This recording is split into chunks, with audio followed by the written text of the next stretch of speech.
Haleluya, Allah sungguh baik dan teramat baik. Kasih setianya tak berkesudahan, selalu baru setiap pagi. Shalom pemirsa, dimanapun Anda berada.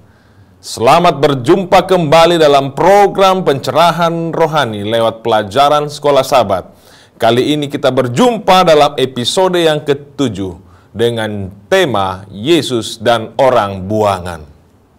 Sebelumnya marilah kita tunduk kepala dan berdoa.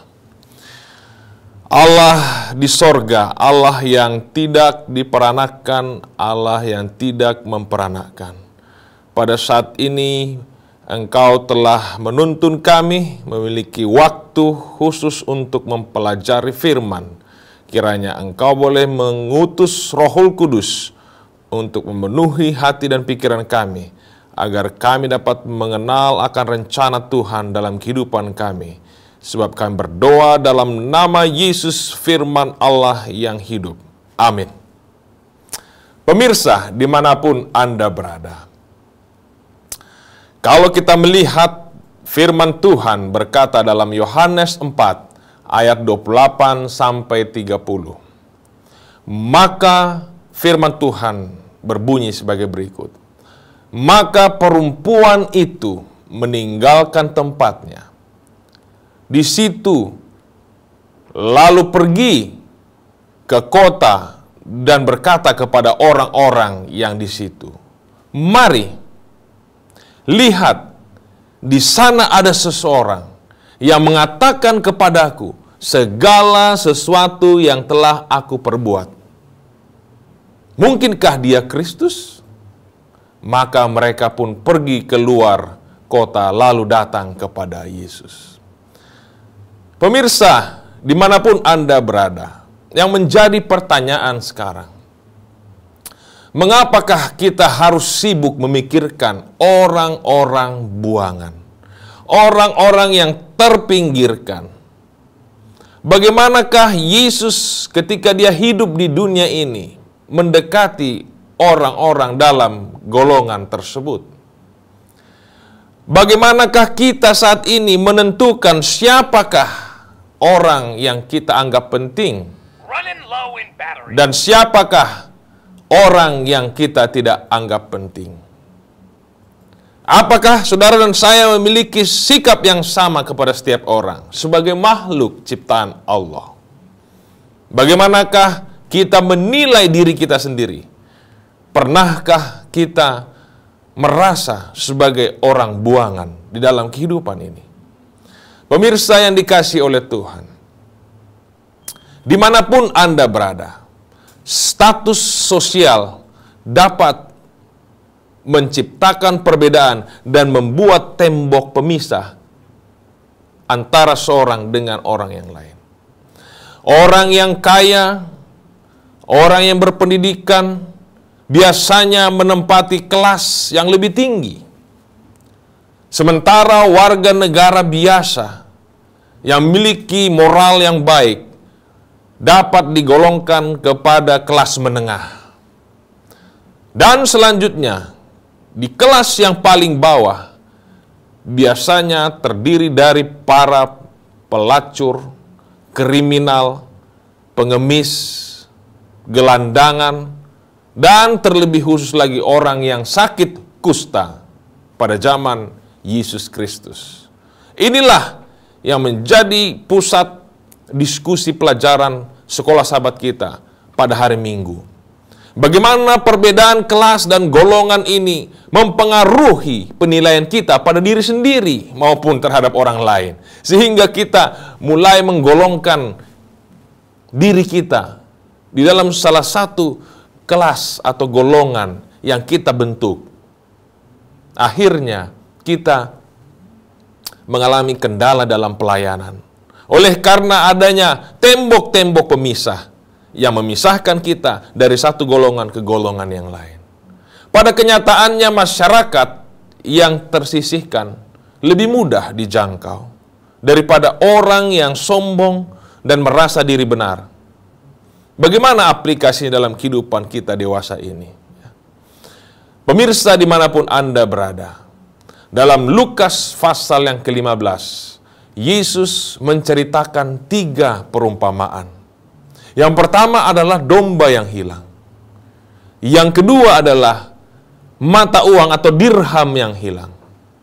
Dan yang ketiga adalah anak yang hilang. Ketiga perumpamaan ini mewakili 3 target penginjilan. Yang pertama, domba yang hilang adalah mewakili kelompok orang yang meskipun hilang, mereka tahu mereka telah hilang, jauh dari Tuhan. Tetapi mereka tidak tahu bagaimana kembali ke kandang yang benar. Mungkin mereka adalah orang-orang yang sudah terjerat di dalam kecanduan narkoba, adiksi alkohol, dan lain sebagainya. Kelompok yang kedua adalah mereka yang hilang namun tidak tahu bahwa mereka telah hilang. Inilah yang diwakili oleh dirham yang hilang. Ya. Pada zaman dahulu, wanita Israel biasanya mengenakan ikat kepala. Nah, di dalam ikat kepala tersebut ada koin-koin yang tertempel di sana, ya. Mata uang, dirham yang tertempel di sana sebagai penghias, aksesoris. Dan biasanya kalau salah satu koin atau mata uang ini jatuh, maka wanita tersebut tidak dapat lagi mengenakan ikat kepala tersebut, aksesoris tersebut. Karena apa? Karena sudah tidak komplit lagi, tidak indah untuk dipandang. Itulah sebabnya dia mencari dirham yang hilang tersebut. Kelompok yang ketiga adalah yang diwakili oleh anak yang hilang. Mereka hilang dan mereka tahu bahwa mereka telah hilang, dan mereka juga tahu bagaimana jalan kembali pulang ke rumah. Dengan kata lain, pria dan wanita, tua dan muda, siapa saja, lewat perumpamaan ini, kita dapat melihat setiap orang tidak mau kehilangan apapun juga dalam kehidupan mereka. Selagi masih bisa dicari, mereka akan mencari sekuat tenaga. Meskipun mungkin saja ongkos atau biaya di dalam mencari benda yang hilang tersebut lebih berharga atau lebih mahal dari harga benda yang hilang tersebut. Kita sebagai manusia terobsesi mencari yang hilang. Apakah itu benda dalam bentuk domba atau koin, atau manusia yang diwakili oleh anak yang hilang. Ya. Demikianlah Yesus sangat terobsesi mencari umat manusia yang hilang jauh dari Tuhan. Mungkin oleh karena dia memiliki satu pandangan yang keliru atau dosa-dosa yang mengikat dalam kehidupannya. Meskipun orang tersebut menganggap bahwa manusia tersebut adalah orang buangan, orang yang terpinggirkan, orang yang tidak perlu diperhitungkan. Namun justru pada saat penghakiman yang terakhir, orang-orang yang mengabaikan kelompok-kelompok ini, mengabaikan orang-orang buangan ini, akan mendapatkan hukuman. Kita dapat baca di dalam Matius 25 ayat 41. Dan ia akan berkata juga kepada mereka yang di sebelah kirinya, enyahlah dari hadapanku, hai orang-orang terkutuk. Enyahlah ke dalam api yang kekal, yang telah disediakan untuk iblis dan malaikat-malaikatnya. Sebab ketika aku lapar, kamu tidak memberi aku makan. Ketika aku haus, kamu tidak memberi aku minum.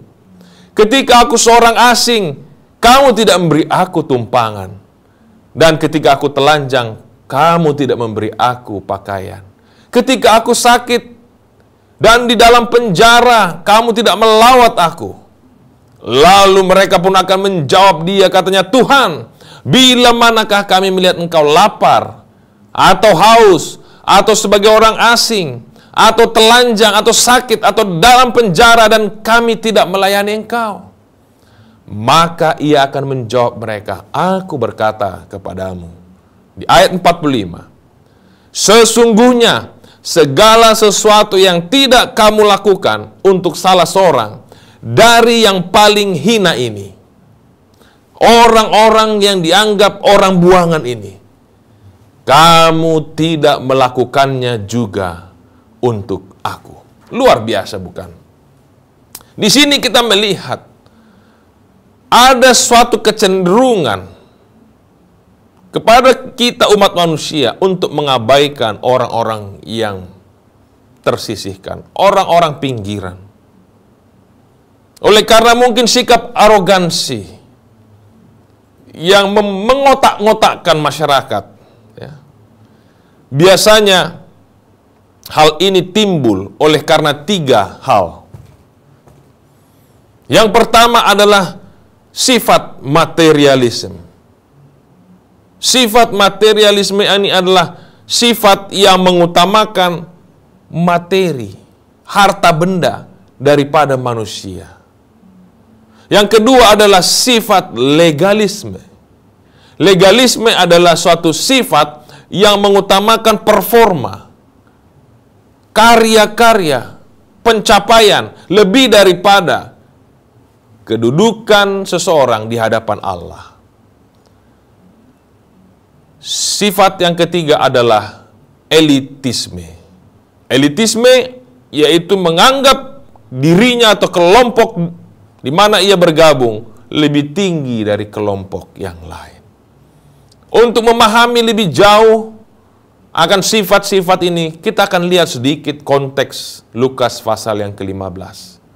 Di mana dalam Lukas pasal yang ke-14, Yesus mengingatkan kepada murid-muridnya, bila mana mereka hendak mengikut Yesus, mereka harus berhitung terlebih dahulu. Seperti seorang yang hendak mendirikan bangunan, mereka harus mempertimbangkan matang-matang. Karena orang yang mengikut Yesus akan mendapatkan tantangan bukan hanya dari orang masyarakat luas, tetapi bahkan dari orang-orang terdekat, ya, orang tua, istri, saudara, maupun anak-anak. Dengan kata lain, Yesus mengingatkan murid-muridnya, bila mana hendak mengikut Yesus, harus siap meninggalkan segala sesuatu dan mengikut Yesus.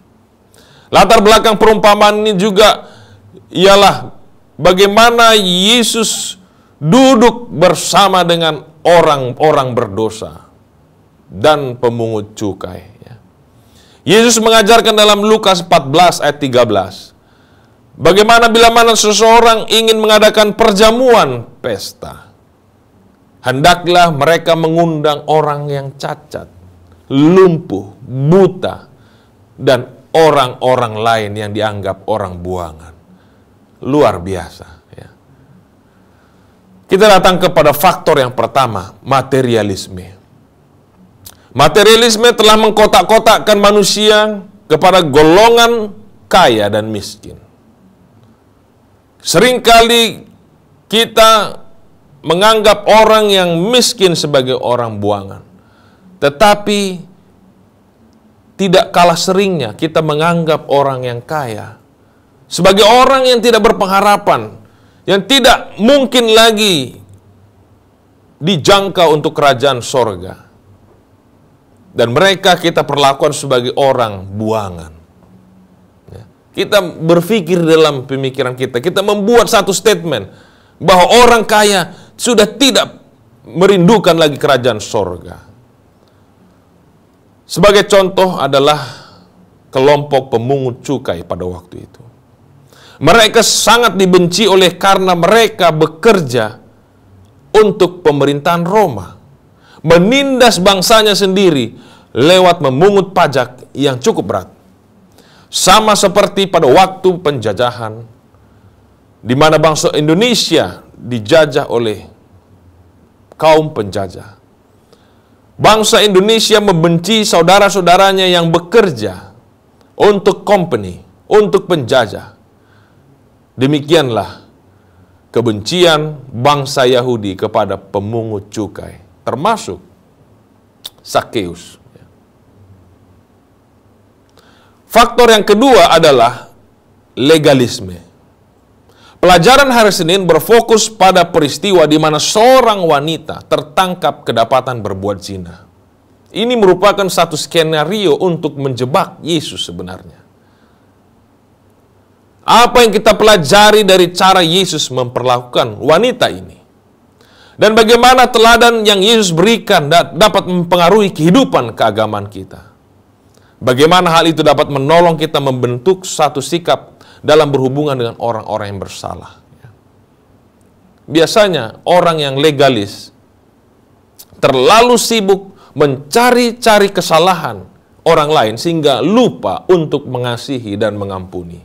Bila mana mereka dipersalahkan, mereka biasanya mencari kambing hitam, orang lain untuk dipersalahkan.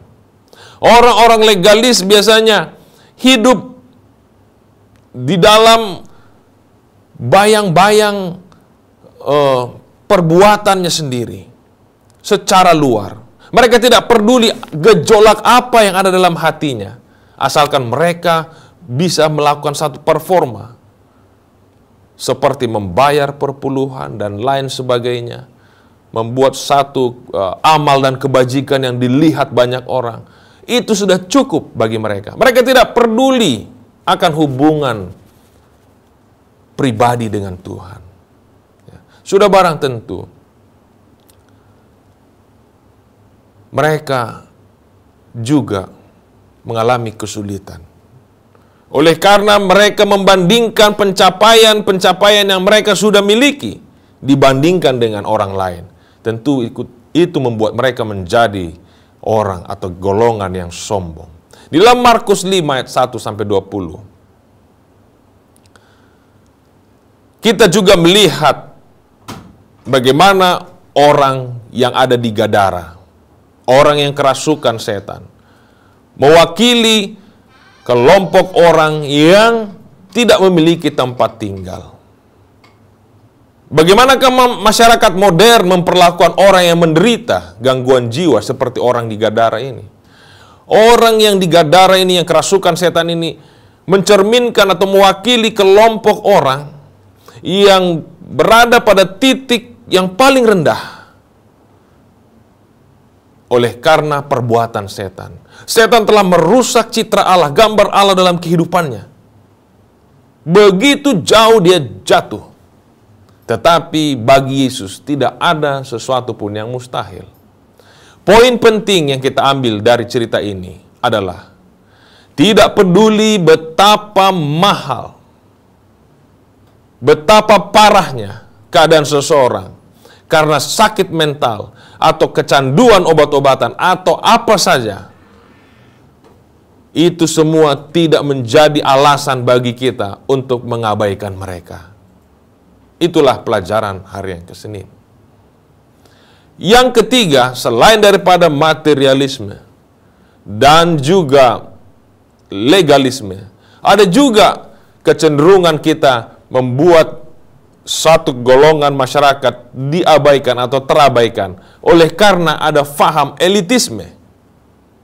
Elitisme adalah mensyukuri berkat-berkat Tuhan yang kita rasakan dan nikmati, tetapi lupa kepada si pemberi. Sehingga kita cenderung sombong, menganggap golongan kita lebih baik daripada kelompok yang lain. Inilah yang dialami oleh bangsa Israel, merasa sebagai umat pilihan Tuhan. Mereka merasa sebagai bangsa yang lebih hebat dari bangsa yang lain. Dalam pelajaran hari Rabu, Yesus menemukan jalan menembus benteng pemisah antara wanita di sumur Yakub. Di dalam Yohanes 4 ayat 5-32. Bagaimana Yesus dapat menemukan jalan menjangkau wanita ini dengan Injil. Dia seorang wanita Samaria yang pada umumnya dibenci oleh orang Israel. Mengapa orang Samaria dibenci oleh orang Israel? Sesuai dengan sejarah, kerajaan Israel di utara pada akhirnya ditaklukkan oleh kerajaan Syria. Dan oleh karena mereka telah ditaklukkan, terjadilah kawin-mawin, kawin campur antara orang Israel dan orang Syria. Perkawinan campur antara orang kafir dan umat Allah, sehingga terjadilah satu keturunan, yaitu yang disebut dengan bangsa atau kelompok Samaria. Dengan demikian, orang Israel memperlakukan bangsa campuran ini seperti binatang. Seandainya ada seorang Israel bertemu dengan seorang wanita Samaria yang sedang mengalami proses bersalin, mungkin oleh karena satu dan hal harus melahirkan di tepi jalan, maka dia tidak boleh menolong wanita itu. Dia akan biarkan wanita itu sampai nanti ada orang Samaria yang lain datang menolongnya. Begitu hebatnya kebencian bangsa Israel kepada bangsa Samaria. Inilah sikap elitisme yang mungkin saja tumbuh subur di tengah-tengah umat Tuhan, di dalam gereja. Bagaimanakah Injil dapat menolong kita dalam menghancurkan ketiga faktor tembok pemisah yang membuat orang-orang yang sepatutnya dikasihi ini menjadi orang-orang buangan dan orang-orang yang terpinggirkan, orang-orang yang tersisihkan. Di dalam Matius 9 ayat 9 sampai 13, dalam pelajaran hari Kamis kita melihat bahaya sikap menghakimi, yang merupakan juga salah satu faktor yang dapat merusak penginjilan. Sikap prejudis. Sulit nampaknya diterima bahwa sebelum Yesus datang kedua kali, bahwa semua hambatan ini pada akhirnya akan dilenyapkan. Sebagai umat Tuhan, kita harus merobohkan seluruh tembok pemisah. Sebagaimana Yesus memperlakukan Maria Magdalena dengan penuh hormat. Sementara dia siap menerima lemparan batu, dia mendengarkan suara yang lembut yang menyatakan, "Pergilah dan jangan berbuat dosa lagi." Saudaraku, di dalam satu ayat yang pendek ini, dalam satu kalimat yang pendek ini, terdapat prinsip yang sangat mendalam. Bahwa Yesus mencintai orang berdosa, namun membenci dosa. Seringkali kita bingung bagaimana menghadapi orang yang katakan homoseks, lesbian, kaum gay, bila mana mereka hendak bergabung ke dalam gereja. Prinsip ini haruslah kita gunakan. Kita menerima mereka, tetapi bukan perbuatannya. Karena Yesus katakan, jangan berbuat dosa lagi. Tidak berarti kita mentolerir akan kejahatan dan dosa mereka, tetapi kita mengasihi, merangkul mereka, supaya mereka dapat berubah menjadi umat Tuhan yang berkenan di mata Tuhan. Tentu di mata dunia hal ini dapat merusak reputasi Yesus, ya. Bila mana dia berbuat baik kepada wanita yang kedapatan berbuat zina ini, bila mana dia makan bersama dengan pemungut cukai dan orang berdosa, ini sangat berisiko bagi reputasi Yesus. Dan pada kenyataannya, orang Farisi menyebut dia sebagai peminum dan pelahap, oleh karena Yesus bergaul dengan orang-orang berdosa. Yang menjadi pertanyaan adalah, bagaimana saudara dan saya dapat menolong orang-orang yang sudah dianggap orang buangan, orang yang tersisihkan ini? Perhatikanlah bagaimana Yesus menghormati, menghargai, dan berbicara dengan sungguh-sungguh kepada wanita Samaria di Perigi Yakub. Murid-murid yang melihat sikap Yesus kepada seorang wanita, bukan hanya saja seorang wanita, dia wanita Samaria, mereka terkejut. Bagaimana mungkin Yesus berbicara dengan seorang wanita Samaria? Mungkin saja mereka sungkan melakukannya, tetapi guru mereka melakukannya. Ya. Ada satu konsep dalam pemikiran murid-murid pada waktu itu. Satu pemikiran ajaran teologi yang salah. Contohnya Yakobus dan Yohanes. Ketika mereka melewat perkampungan Samaria dan mereka ditolak oleh bangsa Samaria, orang-orang Samaria, mereka katakan kepada Yesus, "Guru, izinkan kami meminta api turun dari langit supaya menghanguskan mereka."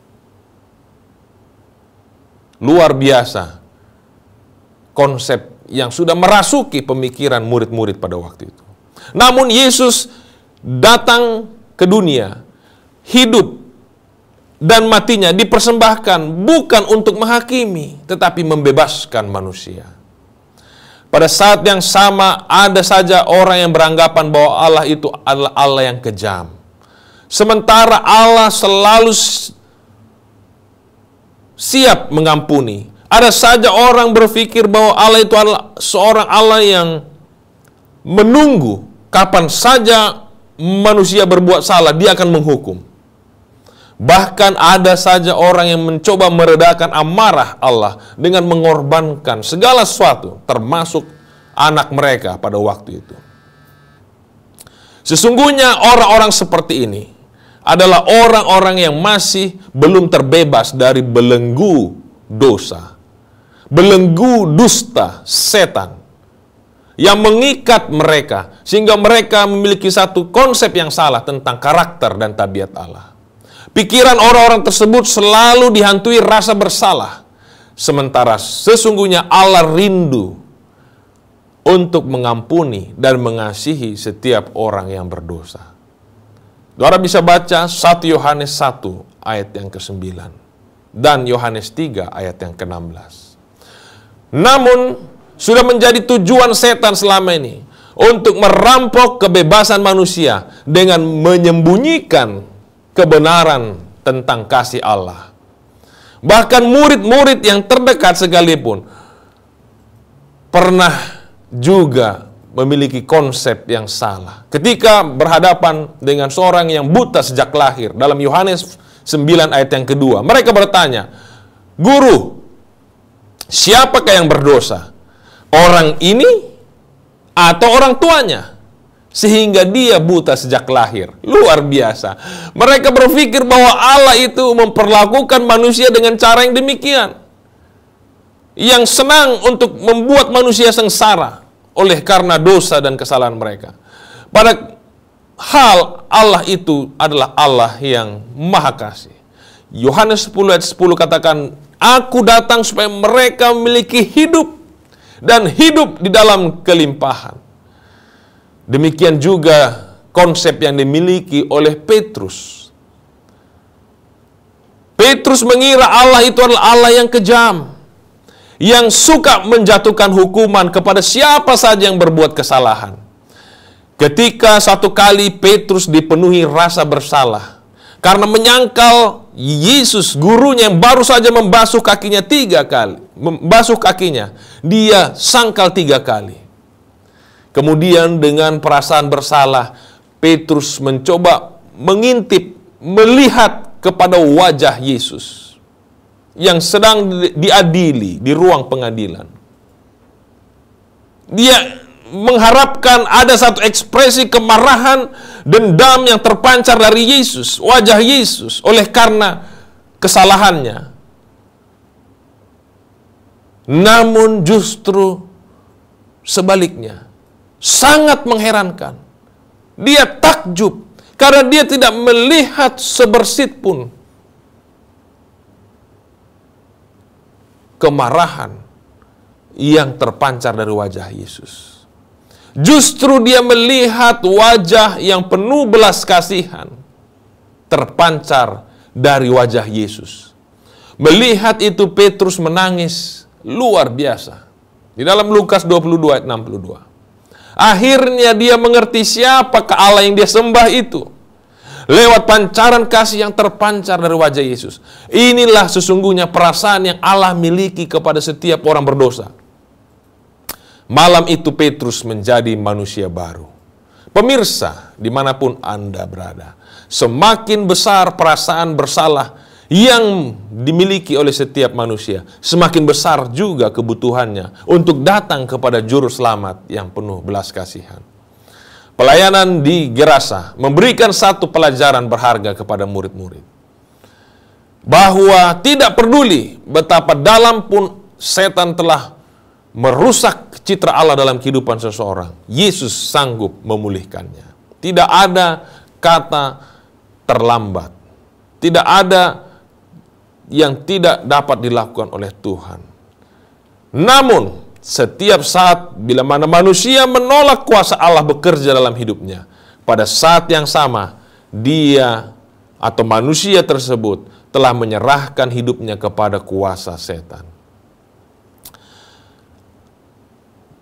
Saudara pemirsa dimanapun Anda berada, Isa Al-Masih tidak menunggu pendengar yang banyak.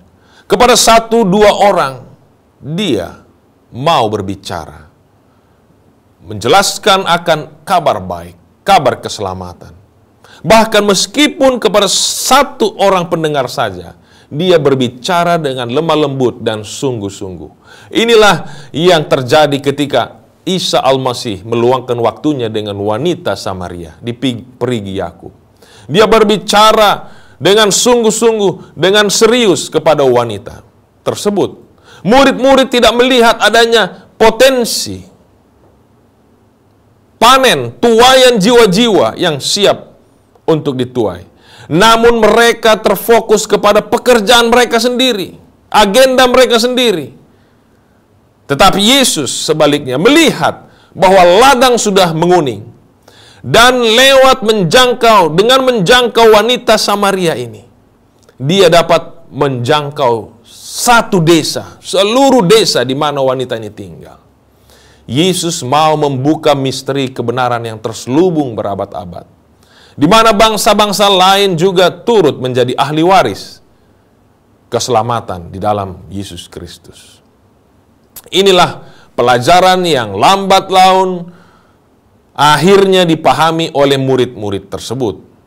Itulah sebabnya Yesus selalu membawa mereka berhubungan dengan orang Samaria, dengan orang yang dianggap orang buangan, seperti orang buta, orang lumpuh, orang berpenyakit kusta. Di sanalah dia memberikan teladan kepada mereka bagaimana memperlakukan orang-orang buangan ini.